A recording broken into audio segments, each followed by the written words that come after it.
بسم الله الرحمن الرحيم.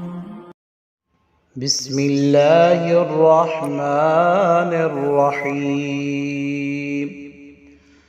اللهم اجعل صيامي فيه صيام الصائمين،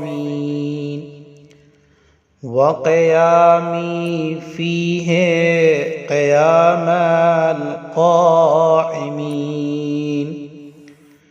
ونبحني فيه عن نومة الغافلين،